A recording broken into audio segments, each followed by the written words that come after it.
Welcome back, everyone, to the last chapter or last part for Isabella.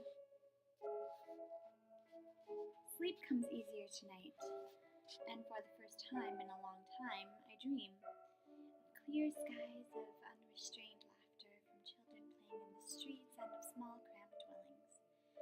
To an outsider, this sight does not paint a pretty picture. However, this is home to me.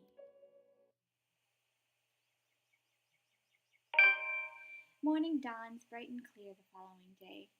Although the air still feels muggy and I miss the chilly autumn weather, it's one of those rare weekends when I'm up before even my alarm rings. If it wasn't for Ash's call last night, I'd probably sleep in. When 9 a.m. rolls around, I'm already heading downstairs where Ash is waiting for me in his car. His hair's a disheveled mess, eyes drowsy, and overall looking like he hurried to get out of bed. Or fell out of it. Or both. He looks adorably rumpled this way. But I'm not going to tell him that. It only bloats his unbearable ego. Good morning, Ash. He makes a motion with his finger around his ear. Tone it down. Can you even drive? He answers me with a slight raise of his hand. And nothing more. He has never been particularly fond of mornings, and for that I'm thankful to every god in the universe, less mental capacity for him to make fun of me. There's a reason why mornings are my favorite. It doesn't take long for us to reach our destination. The small cafe is situated in Luxor's busiest street, the same one I'd often visit with Becca for its cheap food.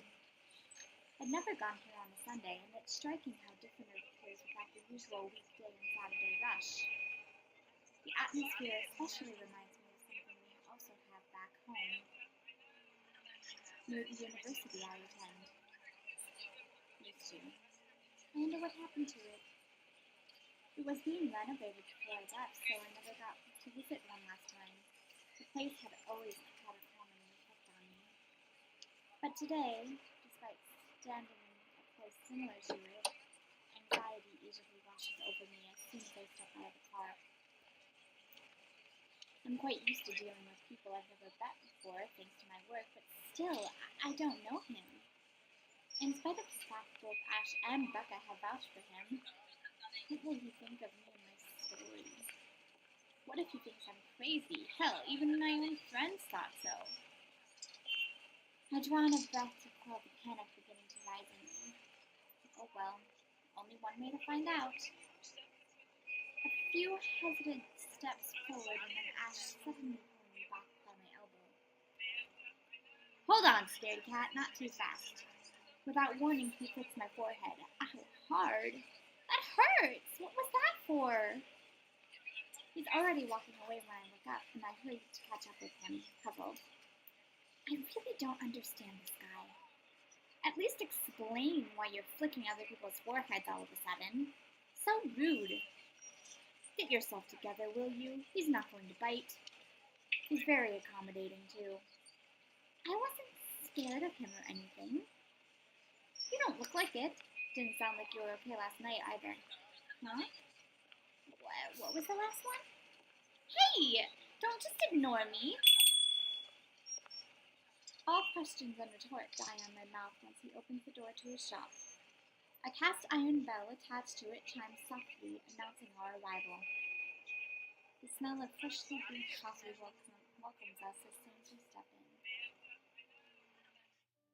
Like the usual, several tables and chairs have been set up for the patrons, but most of the customers have forgone them in favor of the more comfortable throw pillows and bean bags the staff had laid out on the floor.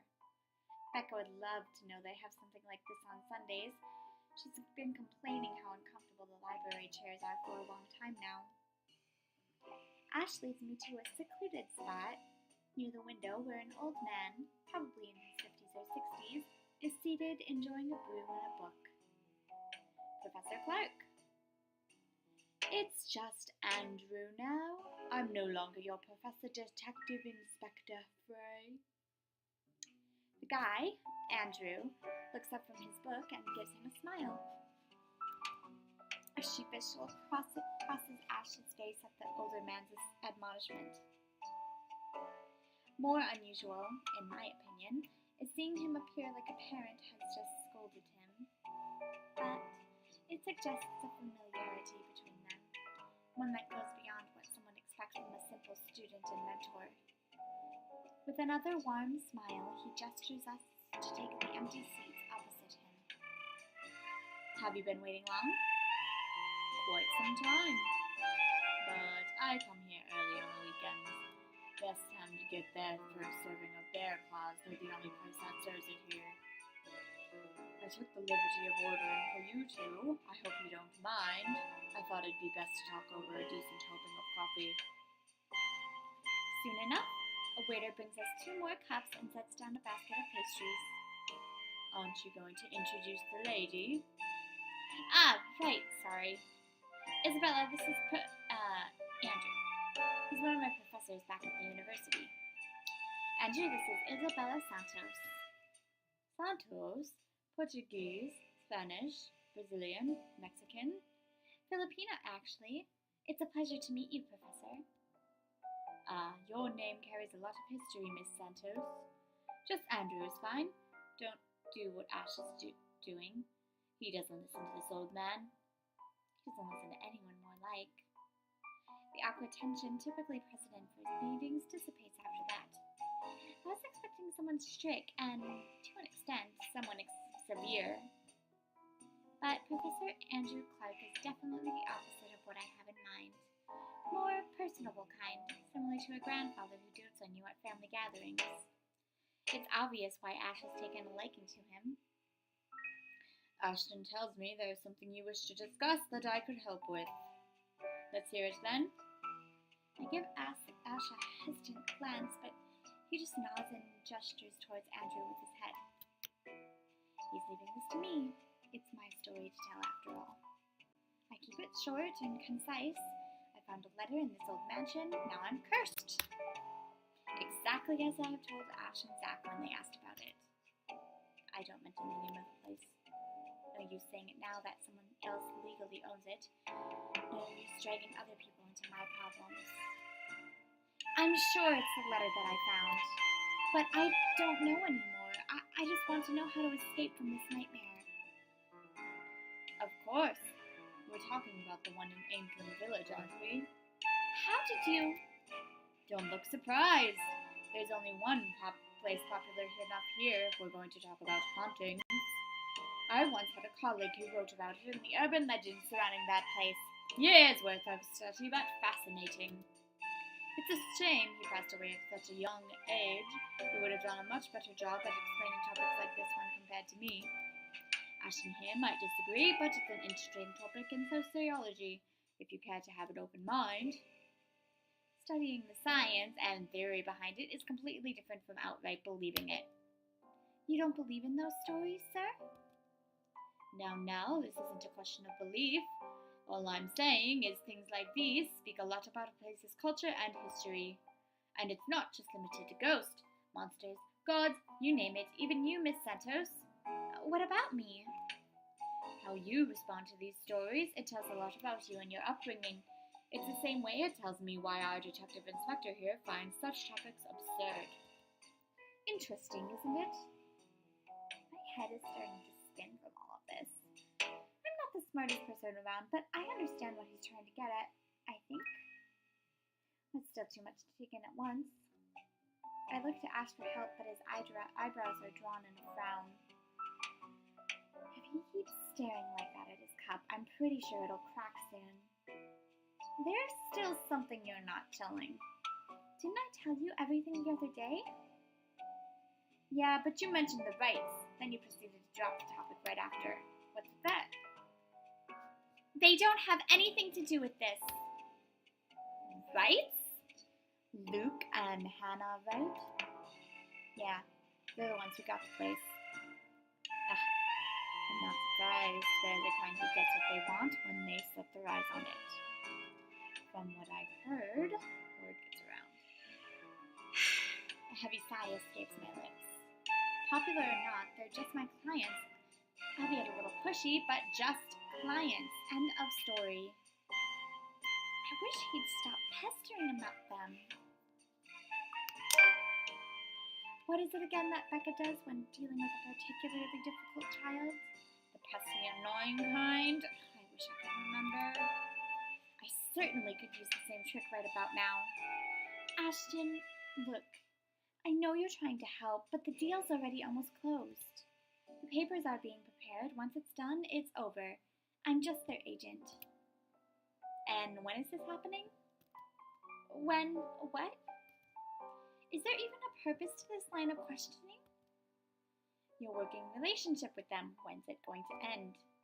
About a week from now? It depends on how long the papers will take, but they want us to rush it. Really? You're absolutely sure about that? Yes, really. Unless they want to buy a house again and want me and Rose to be their agent, if yes, then I don't see a problem with it. Now stop annoying me about it. Don't accept it. What? Why? It's my job! Oh Lord, even my younger siblings aren't this difficult to deal with. Then again, Ash is far from a younger sibling to me. If he'd only spell it out, surely I'd understand. We wouldn't even have to talk about it right now. That's how it is, right? Find an even ground, talk about it like the adults we are. It wasn't like this before, but somewhere along the way, something has changed in us as people and as friends. I wish there was a way I could tell when or why. Instead, I'm left searching blindly for reasons. The next thing we know, we'll be drifting further and further apart. How frustrating. Now, kids, settle down. We're not going to solve anything by shouting. Sorry, Sir Andrew. And we're not going to solve anything either if you keep omitting things. Speak for yourself. I'm not the only one doing it. You'll have to forgive my former student, Miss Santos. He's always been the careless kind. Many people think he's lazy, but it's actually the opposite. I see that hasn't changed. Oh, really? How is he? Back when he was your student? I'm sorry, I need to ask. He doesn't talk much about that. And there's a reason why. Please don't. Tried to sleep on the first day of class. He didn't repeat it after I made him do what I made him do when he got caught. Students like him are the easiest to deal with once you know what piques their interest. I'd have to say he's one of the very few who is actually interested in the subject, though. But there was the one time when... By the end of the conversation, Ash looks like he's praying for the ground to swallow him. He's never been one to talk about himself. What I know about him are mostly bits and pieces I've gleaned over the years. He's an atrocious singer, he's bad at art, and he has a personal vendetta against mornings. Now it feels he isn't that hard to figure out after all. It's past noon when Andrew has to leave for another meeting. Before we separate, Miss Santos, a word of advice. Just keep in mind that when it comes to cases such as these, things aren't always what they seem. Naturally, the mansion in the letter was brought up several times during our talk, and though Ash is right in that Andrew offers a different perspective, he has left me with more questions than answers instead. What is she? What does she want from me? Is she ever going to leave?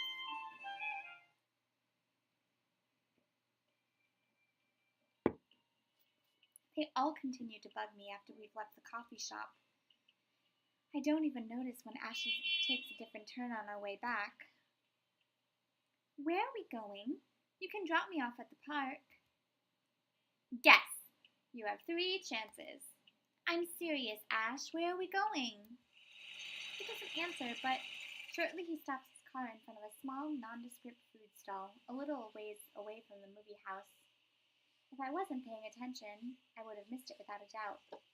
He motions for me to wait as he gets out of the car and walks in its direction. Sheesh, if you want to buy something, just say it. No need to make yourself look mysterious. It makes you look like a dork than cool. The wait isn't long, however. Soon he's walking back, holding 2 fish cones in his hand. Ice cream, parfait, across to the 2. By the time he's back inside the car, I've given up any effort to figure out what he's bought.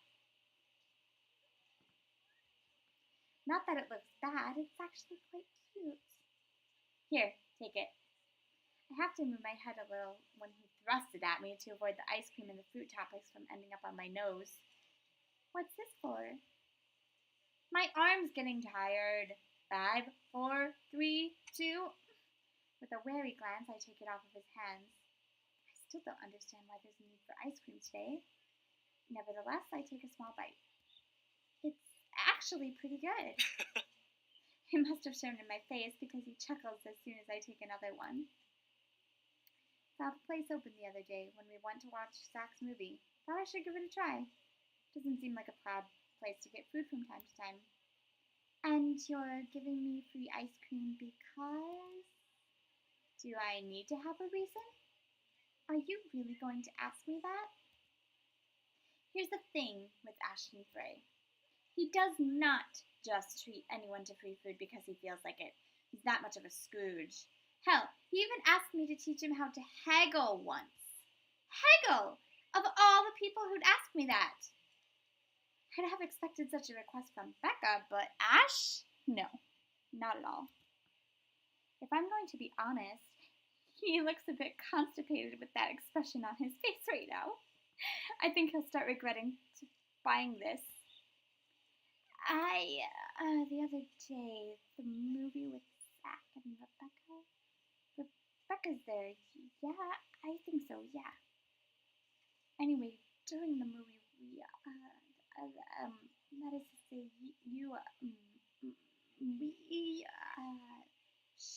should have written something down first.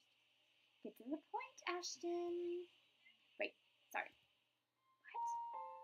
What? I'm sorry for, not getting to the point.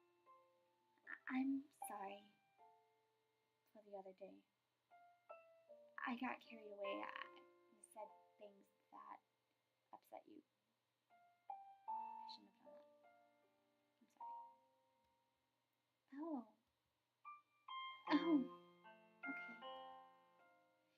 Okay. That's all. That's all you're going to say.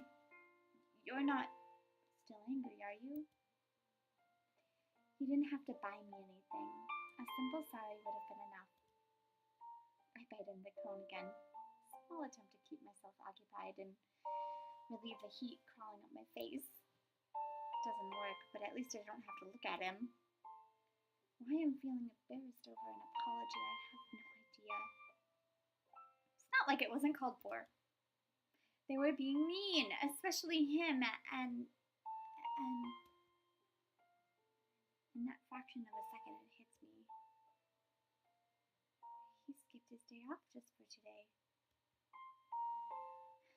I should be the one apologizing and thanking him.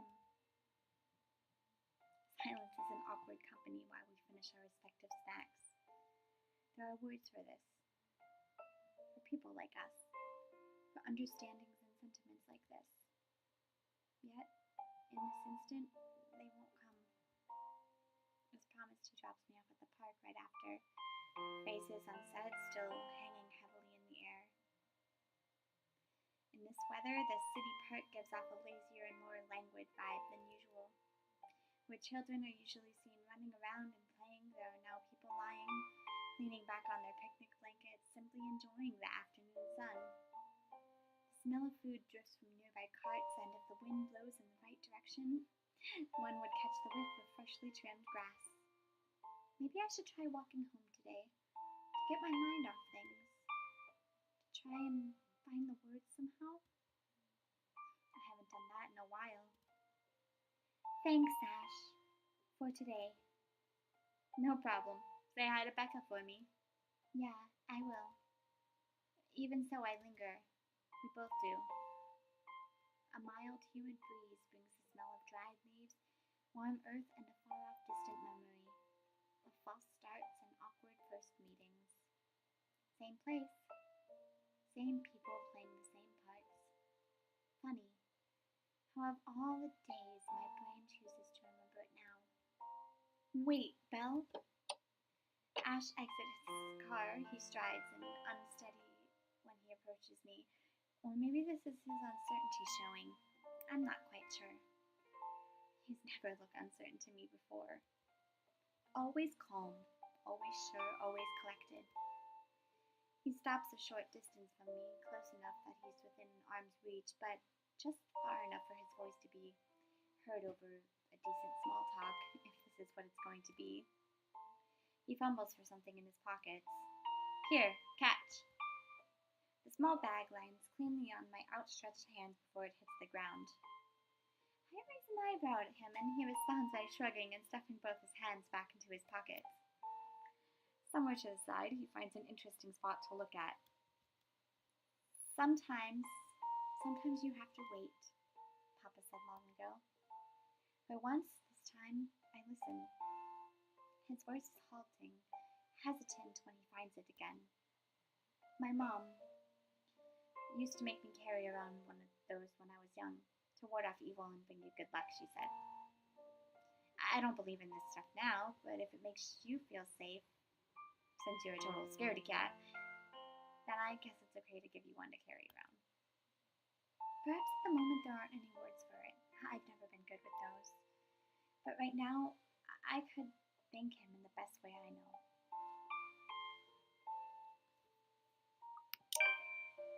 I close the short distance separating us, and lightly, in place of phrases one couldn't spin together or answers too early to seek out, I lean over and give him a little peck on the cheek. The touch is short, fleeting, the kind that speaks volumes of boundaries we don't often cross as friends. Nevertheless, the thought is there. It lingers, in the gentle autumn wind that passes in the empty space separating us when I step back and look up with him with a smile. It's easy to express gratefulness this way, isn't it? At least with my own family, that's the case. For the two of us, I'm not quite sure. Did he understand? After all, gratitude is considerably harder to put into words when you've just spent the latter half of your friendship teetering between good-natured jests and ruffling each other's feathers. Seconds pass before he clears his throat. His face has gone remarkably red, whether from the heat or something else, I can't quite tell. But he understands. I know he does. Because that smile on him when he finally meets my eyes, the gentlest I've seen him show. I, gotta go. Got some reports I forgot to file the other day. Yeah, see you around. Thanks for the ice cream and the charm. Don't lose it. You won't find one here again if you do. I won't. I might move like I have 2 left feet, but I know how to take care of my own stuff. I'm not a total klutz. I know. And Belle, remember that one time, Devlin Court? Oh, I do, with all the clarity in the world. You, at that time, when we... What I'm trying to say is that you can rely on me if anything happens. Not the exact same thing, of course, but you get the idea. I'll be around. I'll keep that in mind. You're not that bad after all.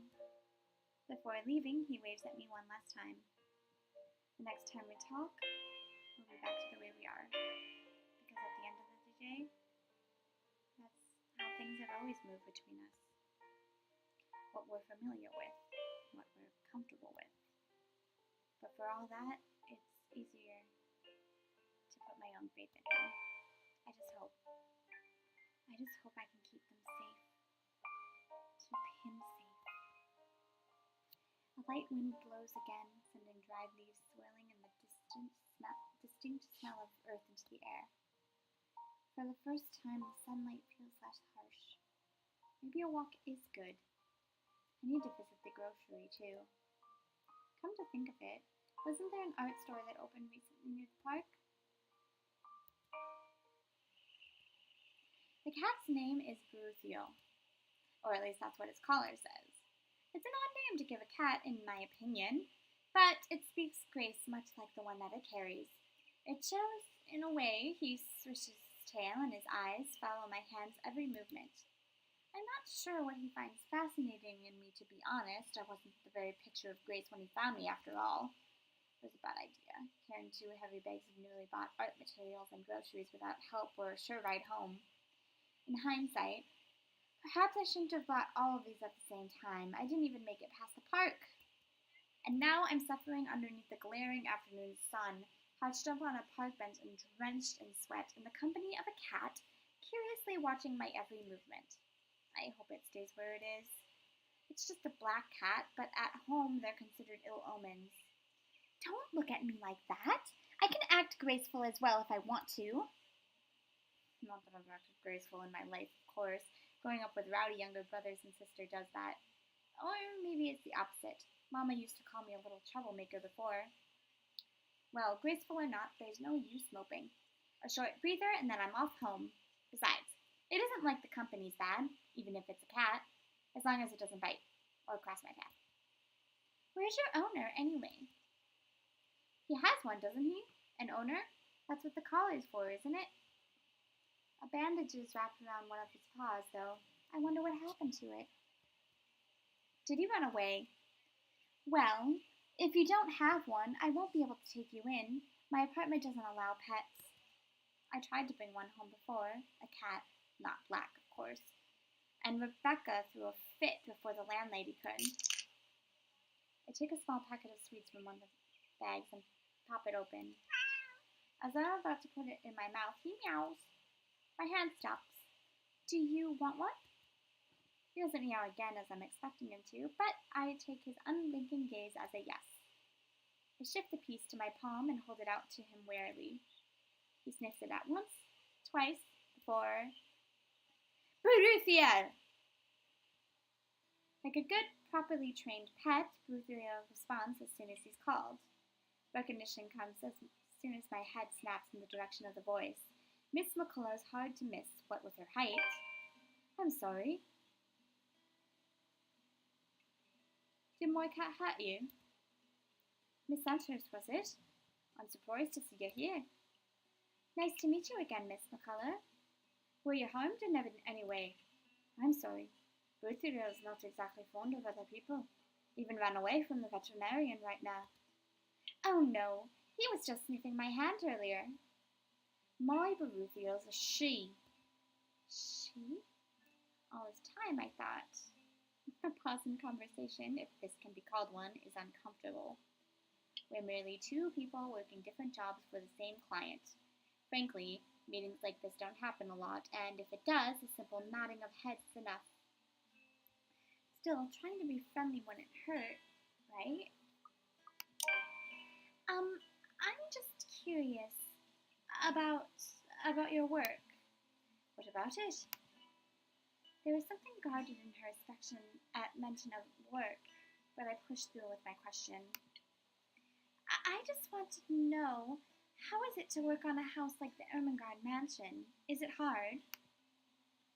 I guess she wasn't expecting a question like that, if the way her eyebrows shot up tells me something. Because of its age, I wouldn't say it is. It is a challenge, considering the factors me and my team have to sort out. But it's a good project. A breath of fresh air from what I usually work on, and I have a good team. Those original fittings, though, it must be old, but architecture is magnificent. I'm sure you've seen the stained glass windows in the foyer. How I can already think of many things I could do with it. But, of course, my team will have to double-check for necessary repairs here and there. That's probably for the best. It's an easy to break some key elements with a rush restoration job. And who knows what other hidden issues there might be underneath. People can be so careless. I'm sorry, I spoke too much. No, it's okay. You seem to really love what you're doing. It's not really like that. I'm just lucky to have found work in an interesting field. Anyway, Bruthiel's due for her visit to the vet. Nice talking to you, Miss Santos. I wish you luck with what you're planning to work on. Seems like a big project too. She gestures with her head towards the bags, the ones filled with stuff I've recently bought from the art store. It's a project for a friend, actually. All the same, good luck. I watch her as she leaves, though she stops shortly before crossing the threshold separating the park and the street. She faces me again, looking like there's something she has forgotten to say. By the way, about the Emerald Mansion. With me clients, it's the right, I mean, I hope you don't mind me asking, but has the deal been finalized? There are a few still papers they need, but the house is more or less theirs now. Ah, thank you. That's all I needed to know.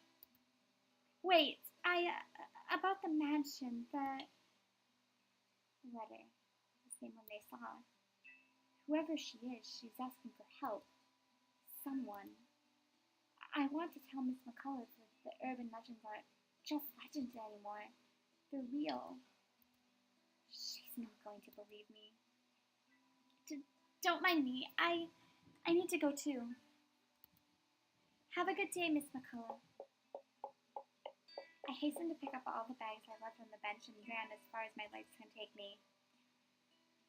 In that moment, what I'm carrying in my hand weighs far lighter than the overwhelming guilt trying to consume me. Home. I want to go home.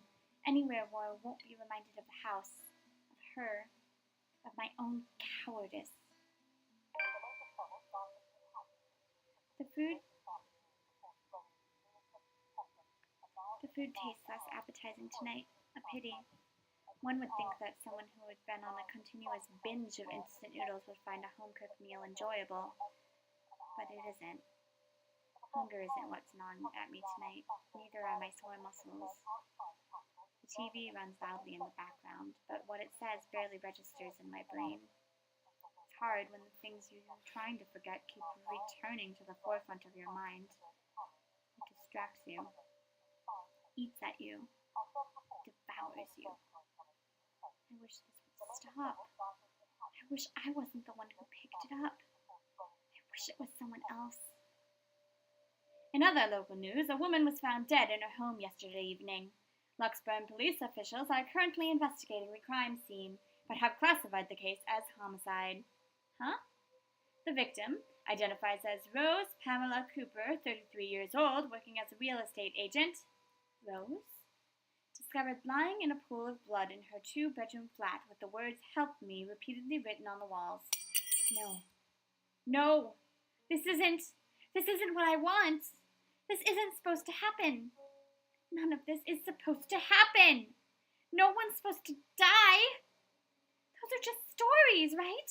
Legends. That's what everyone has kept telling me, so why? And I... Immediately, I rushed to my study table in search of my phone. My hand, cold from dread, clings to it tightly as it touches its edges. A piece of folded paper of the letter, lying unassumingly beside it, slips to the floor when I pick up the device. But I pay it no mind. There are more important things. Right now. I need to call her. I was with her. I was just with her not too long ago, and she was okay. No. It isn't Rose, I'm sure of it. I just talked to her, and a sabotage escapes me, and hot tears begin to blur my vision. One after another, they trickle down, raped by the very same guilt I refuse to admit I've been carrying from the start. The same one I've been hiding from. The same one that has put the people I care about in danger. My hands shake as I navigate to Rose's number on the contact list. She'll answer, right? That's what she always does. She'll pick it up, tell me to turn down the waterworks, and call me a wuss afterwards. She'll answer. Please answer, Rose. And again I dial, whispering, praying, pleading. Come on, Rose, don't do this to me, please. Pick up. I know you're there, Rose. You're not dead. Please tell me you're not. This adds to the series of deaths and disappearances that has plagued Luxbourne in the recent years. The authorities are currently looking at possible link with the notorious Anselm Butcher case. The TV runs loudly in the background. A deafening static sounds from the phone speakers, but in my ears I can only hear the screams, her pleas, her whispers. We are not safe.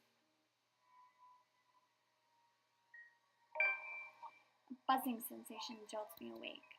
My body still wants to sleep, to forget what I heard, what I saw last night. But it's there,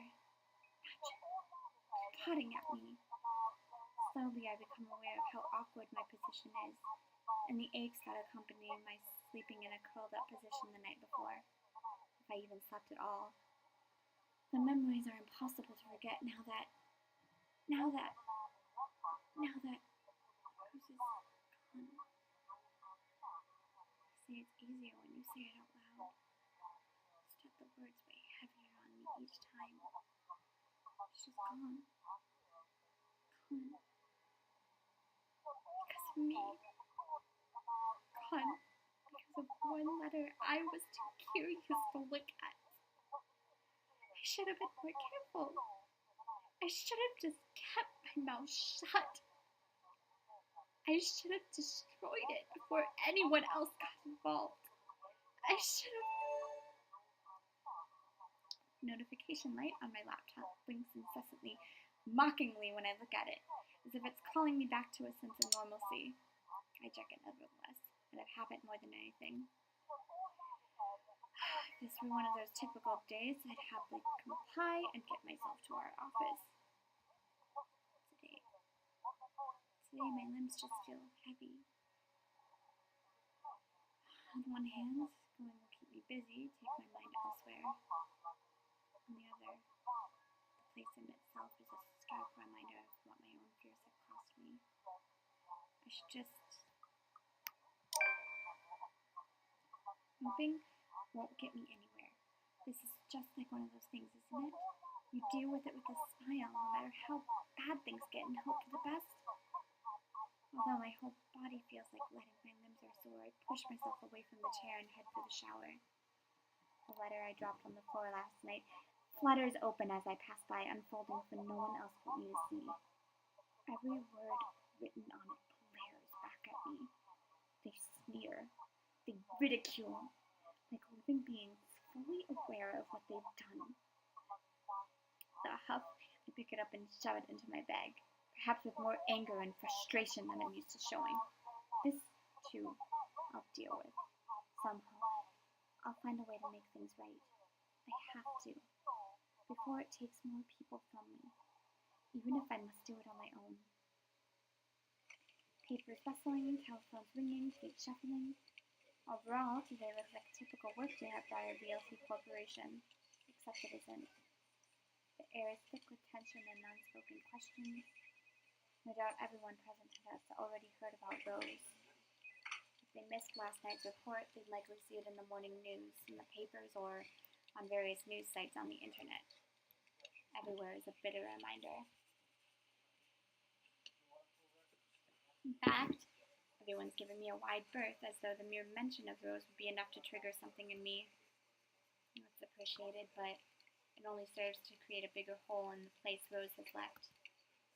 After lunch, my boss calls for a meeting. I don't have to look up from my work to know what it's about. He's in a strange, pensive mood today, probably out of respect for a dead colleague. Oddly, I'd appreciate it more if he just shouted at me today. Anything is better. I'm sure you've all heard of what happened to Miss Cooper. She was a valued member of our team, and she will be missed.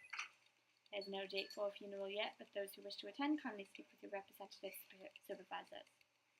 By the way, has anyone heard about our still AWOL staff? None. HR, you know what to do. Santos, a word in my office. At the end of it, I've been giving Rose's entire workload. I think he's expecting me to be happy about it. Instead, I immerse myself in my work. I have to anyway, if I want to forget. Time flies when you do, and by the time I give notice, it's already late. Everyone's already gone, leaving me in the company of a radio and a member of our janitorial staff. I don't even know his name. Rose likely does. She remembers people easily like that. The Lexbourne Police Department continues its search for the following reported missing people. The radio blares one name after another. Hold on a second. Missing? Aren't they Still, I have to check.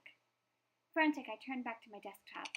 The loud tapping of my fingers against the keys filled the office for the better part of my shift as I looked through everything.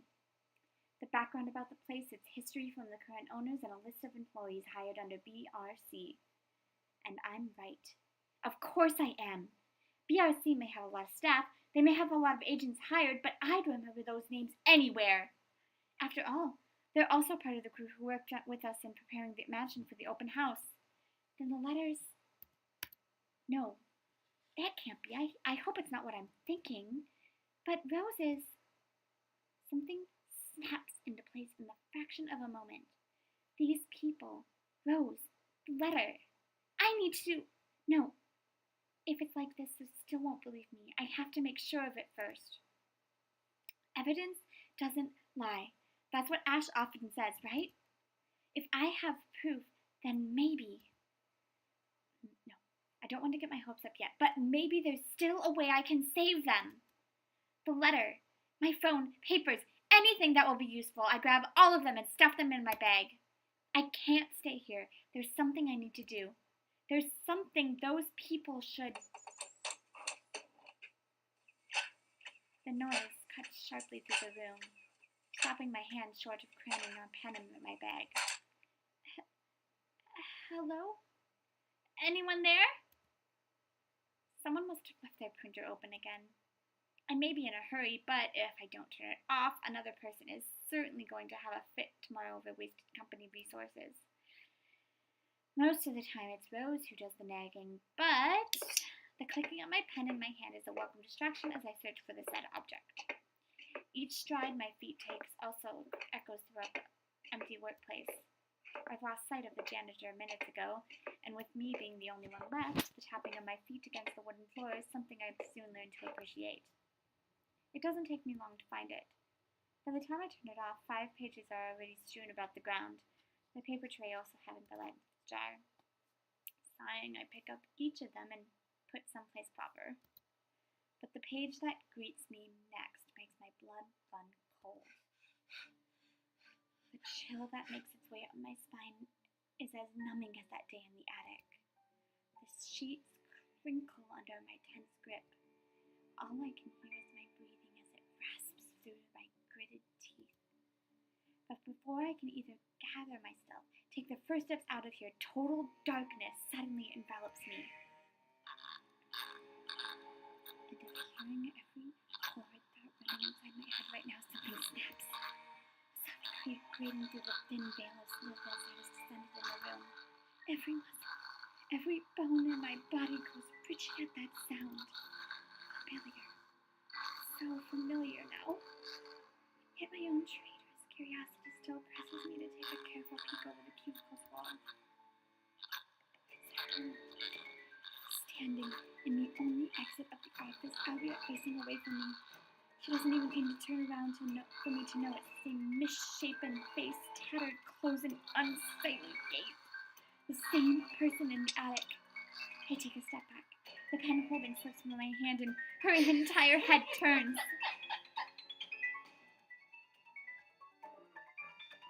A scream almost escapes my mouth as I duck under my table as quickly as I can. My heart is pounding hard against my chest. I can hear the bone-chilling sounds of her walk, the weird clicking that follows her, and the telltale squelch of something wet as she walks towards me. Nearer and nearer. The sounds are getting louder. The only thing keeping me from whimpering escape me is the hand as it covers my mouth. Someone, please save me. Anyone. I close my eyes, clearing a continuous stream of hairs, all while attempting to steady my own breath. Please, don't let her hear me. The seconds, minutes, stretch out before me agonizingly. Is she gone? Slowly, I open my eyes to take a peek. I don't dare move or make a noise. In the face of such terror, I can only beg. Let out silent pleas to whoever is out there. Please, please don't let her notice me. I want to live.